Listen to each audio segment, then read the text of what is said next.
Parshas Korach.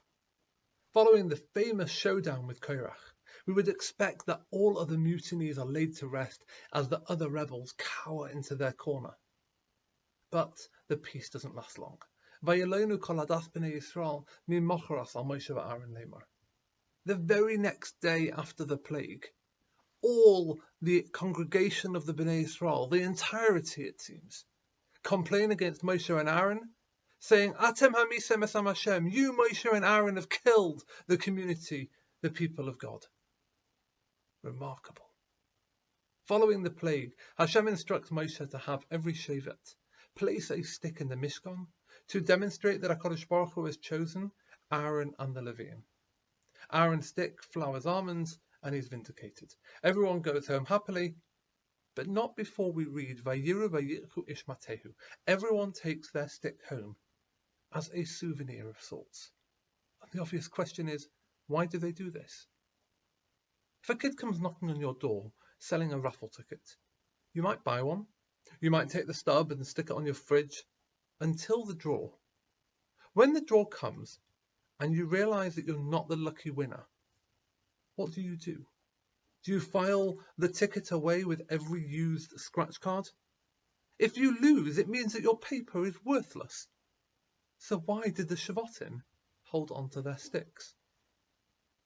So on a simple level, you could say that each of these sticks form part of the nace itself.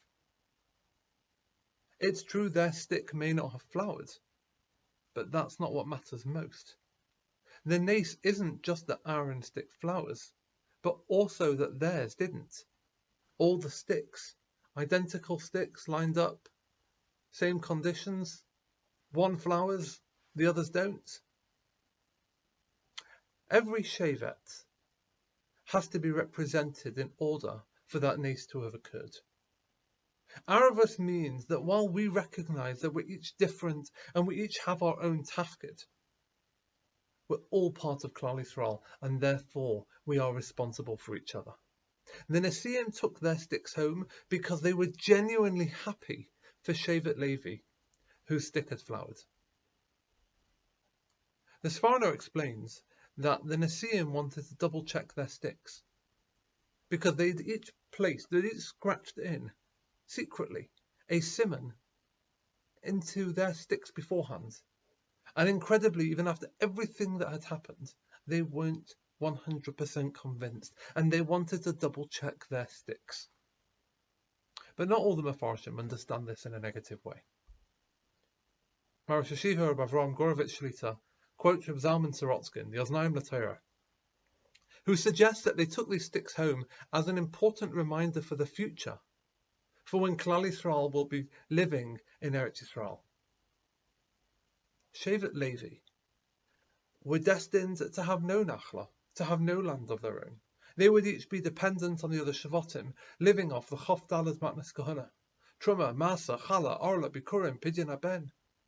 At times, that must have proven very difficult for Shevet Levi.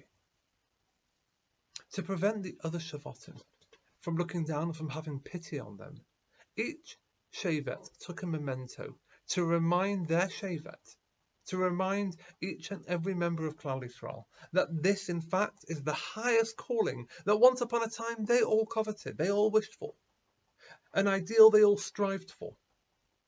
They were all prepared to sacrifice the comfort of having their own property, their own farms, etc., in order to serve Hashem in the Mishkan.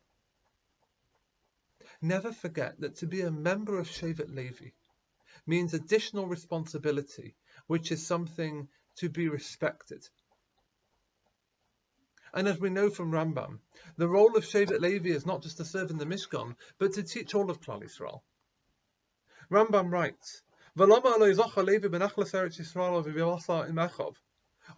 Shevet Levi not merit their own portion in the land of Israel, in the land of Eretz Yisrael, and with the spoils with their brothers?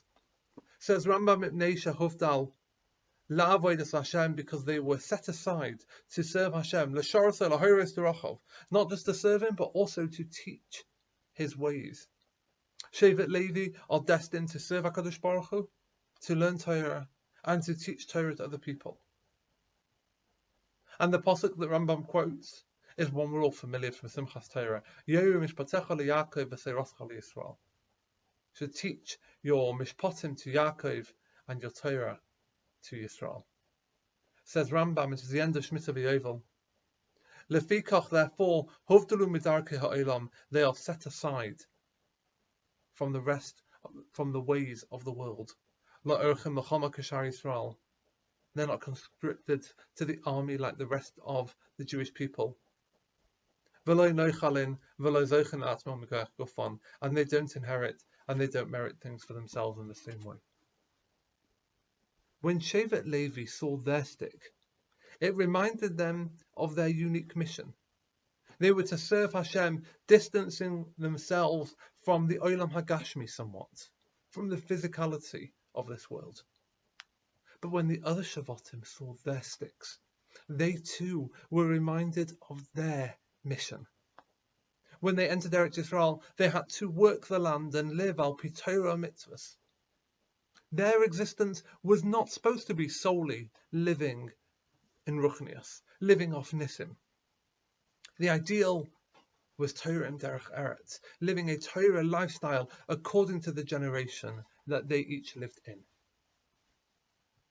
The message for us, in our generation, in our times, stuck inside with technology at our fingertips. We have to look at our matter, at these mementos that every Shevet have. We have to look at the matter that we've been blessed with and ask ourselves, are we using our nachla properly for Avodas Hashem?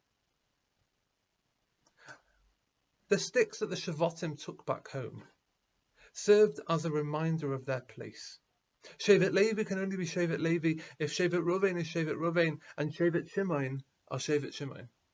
The problem with Korach is that he wanted to be somebody else.